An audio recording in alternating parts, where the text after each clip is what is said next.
আর নজর রাখবো এবার দিনহাটার দিকে। নিশীথ প্রামাণিকের কনভয় ঢিল। ভেটাগুড়িতে কনভয়কে কালো পতাকা, আগে ছবিটা দেখাই, দেখুন।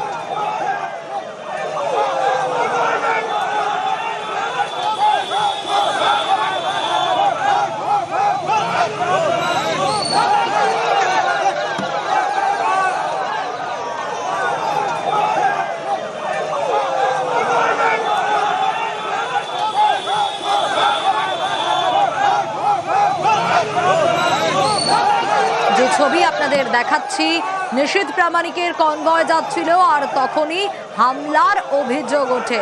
কালো পতাকা দেখানো হয় কনভয়কে, কালো পতাকা। এই যে ছবিটা আপনাদের দেখাচ্ছি, এটা ভেটাগুড়ির ছবি, দিনহাটার ভেটাগুড়ি, সেখানে এই ঘটনা ঘটে। ঠিক কি ঘটেছে জানাবে শুভঙ্কর, রয়েছে আমার সঙ্গে, শুভঙ্করের কাছ থেকে জানবো। তবে তার আগে আরো একবার জানাই, আক্রান্ত কর্মীর বাড়িতে যাচ্ছিলেন নাকি নিশীথ প্রামাণিক, আর সেই যাওয়ার পথেই এই হামলার ঘটনা।